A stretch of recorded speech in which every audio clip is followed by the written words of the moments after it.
สวัสดีค่ะชวนทำขนมนมเนยง่ายๆกับ Easy Food by ชยาค่ะ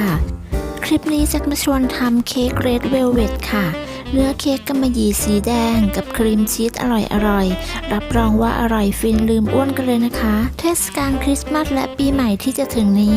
มาทำ Red Velvet เค้กไว้ฉลองกับเพื่อนๆและครอบครัวกันค่ะอัตราส่วนและปริมาณส่วนผสมกดดูได้ตามที่ลูกศรชี้เลยนะคะก่อนจะไปดูวิธีทำอย่าลืมกดติดตามกด Subscribe เพื่อเป็นกำลังใจให้กันด้วยค่ะขั้นตอนแรกเรามาผสมบัตเตอร์มิลค์ก่อนค่ะส่วนผสมก็จะมีนมสดและน้ำมะนาวค่ะคนส่วนผสมให้เข้ากันแล้วพักทิ้งไว้ 5-10 นาทีค่ะต่อไปเรามาตีเนยค่ะใช้เป็นเนยสดรสจืดนะคะเป็นเนยนิ่มที่ยังมีความเย็นอยู่นะคะปาดเนยให้กระจายตัวและอ่อนนุ่มค่ะจากนั้นใส่น้ำตาลทรายลงไปเปิดสปีดความเร็วปานกลางตีน้ำตาลและเนยให้เข้ากันจนกระทั่งเนยขึ้นฟูเล็กน้อยนะคะและมีสีอ่อนลงค่ะใช้เวลาตีไม่นานนะคะประมาณ 1-2 นาทีค่ะแล้วแต่กำลังเครื่องที่ใช้ด้วยนะคะจากนั้นปาดส่วนผสมให้เข้ากันค่ะ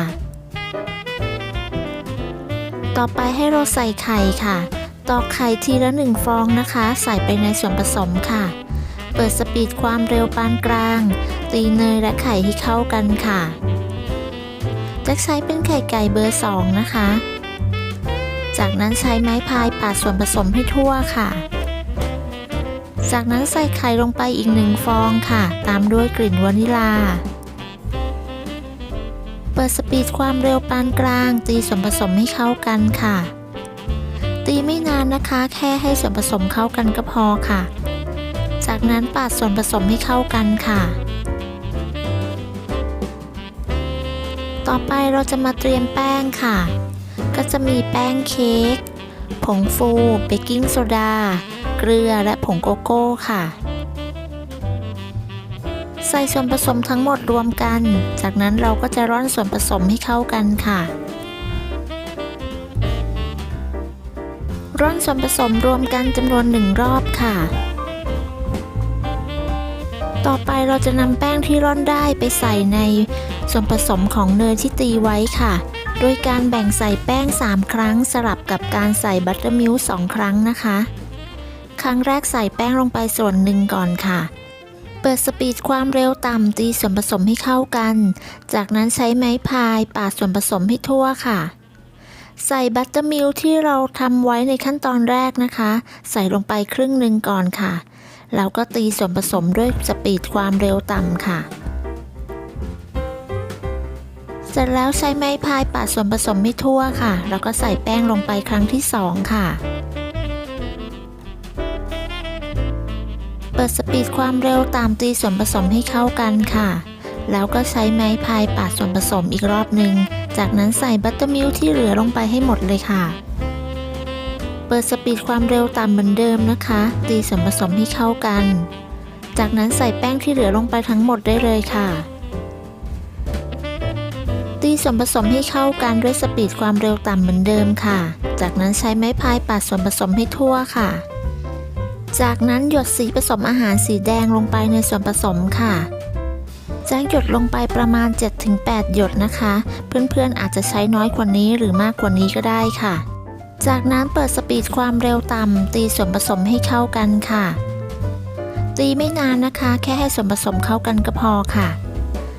เสร็จแล้วใช้ไม้พายปาดส่วนผสมให้ทั่วอีกรอบนึงค่ะต่อไปเรามาเตรียมพิมพ์ค่ะวันนี้ใช้พิมพ์ขนาด8 นิ้วหรือขนาด2 ปอนด์นะคะทาไขมันที่ด้านล่างแล้ววางกระดาษรองอบทับลงไปค่ะเทส่วนผสมที่ได้ลงไปในพิมพ์เค้กค่ะแจ็คใส่ในปริมาณ3/4ของพิมพ์นะคะจะมีส่วนผสมเหลืออยู่เล็กน้อยค่ะเคาะเบาๆแล้วก็ใช้ไม้คนนะคะเพื่อไล่อากาศก่อนนำเข้าอบ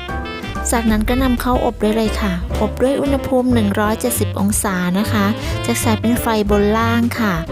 ใช้เวลาประมาณ 30-35 นาทีค่ะพอเค้กสุกเราก็จะพักไว้ให้เย็นค่ะ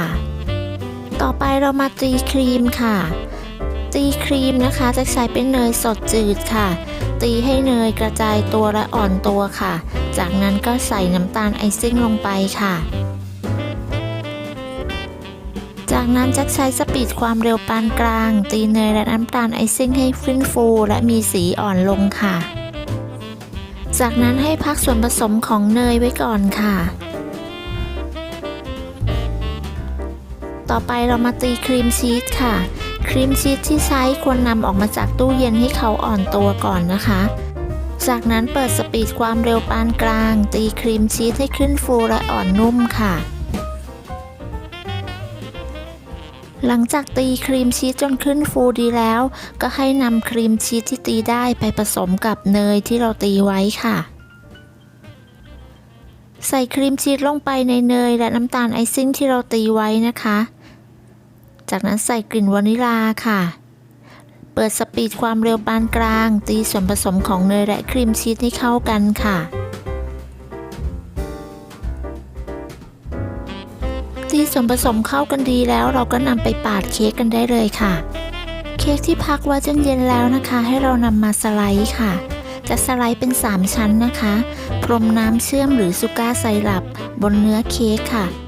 จากนั้นบีบครีมชีสที่เราตีได้ลงไปบนเนื้อเค้กเลยค่ะแล้วก็ปาดให้เรียบค่ะเสร็จแล้วก็วางเค้กชั้นที่2เลยนะคะสำหรับซูก้าไซรัปก็เป็นส่วนผสมของน้ำร้อนและน้ำตาลทรายนะคะผสมแล้วก็คนให้เข้ากันพักไว้ให้เย็นค่ะจะช่วยทำให้เนื้อเค้กและครีมติดกันแน่นขึ้นนะคะแล้วก็เนื้อเค้กจะมีความชุ่มฉ่ำด้วยค่ะวางเค้กแต่ละชั้นแล้วก็ปาดครีมชีสตามภาพเลยนะคะจนกระทั่งครบ3ชั้นค่ะจากนั้นก็ปาดครีมชีสให้ทั่วทั้งด้านบนแล้วก็ด้านข้างค่ะหลังจากที่เราปาดด้านข้างเสร็จแล้วจะนำเนื้อเค้กที่เหลือมาบดให้ละเอียดแบบนี้ค่ะเสร็จแล้วก็จะนำไปตกแต่งด้านข้างค่ะการตกแต่งเค้กก็แล้วแต่เพื่อนๆชอบแบบไหนเลยนะคะวันนี้แจ็คก็จะชวนมาตกแต่งแบบง่ายๆเลยค่ะบีบครีมด้านบนนะคะวันนี้เราจะมาในธีมคริสต์มาสวันนี้แจ็คก็จะใช้ครีมสีเขียวค่ะตัวนี้เป็นวิปปิ้งครีมนะคะใช้หัวบีบเบอร์ 2D ค่ะด้านบนจะทำเป็นรูปหัวใจแล้วก็โรยด้วยเนื้อเค้กกำมะหยี่สีแดงค่ะจากนั้นก็ตกแต่งด้วยเม็ดสีและสตรอเบอรี่ค่ะเสร็จแล้วนะคะสำหรับเค้กของเราจากนั้นจะนำไปแช่ตู้เย็นอย่างน้อย2ชั่วโมงหรือข้ามคืนค่ะแล้วก็นำออกมาตัดทานนะคะRed Velvet เค้กสูตรนี้เนื้อนุ่มอร่อยชุ่มฉ่ำมากๆค่ะตอนที่นำออกมาจากตู้เย็นใหม่ๆเนื้อเค้กจะมีความแข็งเล็กน้อยนะคะแนะนำให้เพื่อนๆพักไว้สักครู่เนื้อเค้กจะชุ่มฉ่ำแล้วก็อร่อยมากๆเลยค่ะเทศกาลคริสต์มาสและปีใหม่นี้ถ้ายังไม่มีไอเดียที่จะทำเค้กอะไรก็ลองทำ Red Velvet เค้กสูตรนี้กันดูนะคะทำแล้วได้ผลยังไงก็มาคอมเมนต์คุยกันค่ะขอบคุณสำหรับการติดตามรับชมคลิปนี้นะคะสำหรับคลิปนี้จะต้องลาไปก่อนพบกันใหม่ในคลิปหน้าค่ะสวัสดีค่ะ